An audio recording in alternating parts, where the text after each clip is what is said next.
Beta Priyansi, good evening. Today we will again discuss about mechanism of translation. In the mechanism of translation, there are basically three steps are involved. First is the initiation, second is the elongation, and third is the termination. First of all, we are discussing about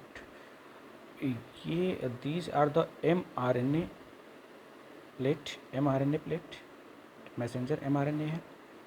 इस पे क्या है कि ribosomes की दो सब unit होते हैं, ये भी हम बता चुके थे.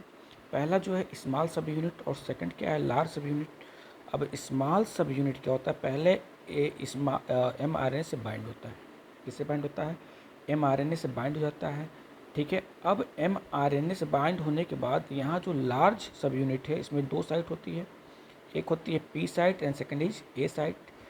अब यहाँ पे जब इनिशिएशन यानी कि जब ट्रांसलेशन का प्रोसेस शुरू होता है तो इनिशिएटर कोडॉन क्या होता है, methionine, that is represented by AUG.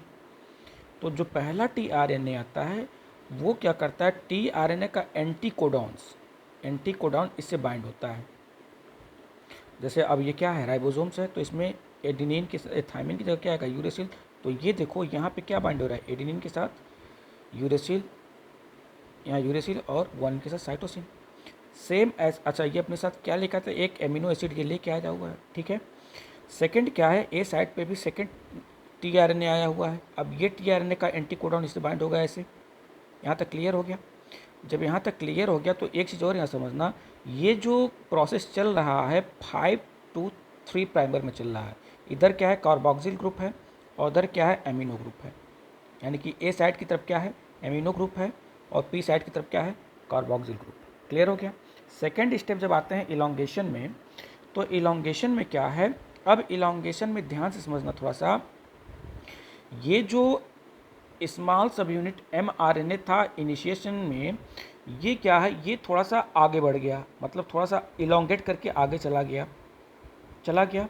तो जब चला गया इस कंडीशन में क्या हुआ कि जो पी tRNA था वो बाहर निकल गया, ये बाहर निकल रहा है पी tRNA, और ये अपना एमिनो एसिड छोड़ गया है यहाँ पे.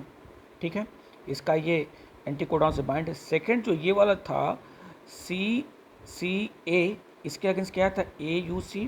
तो ये जो बाइंड हुआ, अब यहाँ ध्यान से थोड़ा समझना, अब ये जो पहला रेड कलर का है ये क्या था, पी साइड का अमीनो एसिड था. इससे जब ए साइड का एमिनो एसिड बाइंड हुआ तो किसके थ्रू बाइंड हुआ, ये ध्यान से समझना. यहाँ पर एक एंजाइम सीक्रेट होती है जिसको हम कहते हैं peptidyl transferase. Peptidyl transferase enzyme की वजह से क्या होता है, ये आपका पेप्टाइड बॉन्ड का फॉर्मेशन होता है from A side to P side. यानी कि आपका एमिनो ग्रुप से कार्बोक्सिल ग्रुप की तरफ पेप्टाइड बॉन्ड का फॉर्मेशन होता है. ठीक है, इस तरह से ये क्या है, अब यहाँ बाइंड हो जाएगा. बाइंड होने के बाद सेकेंड स्टेप में, थर्ड स्टेप टर्मिनेशन में क्या होगा कि ये फिर बाहर निकल जाएगा और नया एमिनो एसिड आके जुड़ेगा. ठीक है, और ये जो स्मॉल सब यूनिट mRNA है ये आगे कंटिन्यूस आगे बढ़ती रहती है. ठीक है, तो ये स्टेप हमेशा चलता रहता है. हमेशा tRNA का पेप्टाइड ट्रांसफरेज के प्रेजेंस में पेप्टाइड बॉन्ड का फॉर्मेशन होता है और सारे के सारे एमिनो एसिड एक दूसरे से बाइंड होते चले जाते हैं. ठीक है, और थर्ड स्टेप में क्या होता है, थर्ड स्टेप में ये होता है कि आपका लास्ट में जो आपके स्टॉप कोडॉन्स हैं जैसे UAA, UAG एंड UGA. अब ये UAG जो स्टॉप कोडॉन्स है ये आके बाइंड हो गया है. इसके पहले ये सारे एमिनो एसिड्स क्या है कि ए साइड पे आए हैं और वो पेप्टाइड बॉन्ड का फॉर्मेशन होते होते आगे निकल गए हैं. ठीक है, अब ये टर्मिनेशन में क्या होता है, UAG जो आपका कोडॉन आता है इससे आपका एक रिलीजिंग फैक्टर आकर के बाइंड हो जाता है. बाइंड होने के बाद क्या करता है, इस चेन को तोड़ देता है, इस एमिनो एसिड के, या इसको ब्लॉक कर देता है. इस तरह से ये एग्जिट साइड ये आपका बाहर निकल जाता है और ये एमिनो एसिड में बॉन्ड का फॉर्मेशन हो जाता है. इस तरह ये चलता रहता है.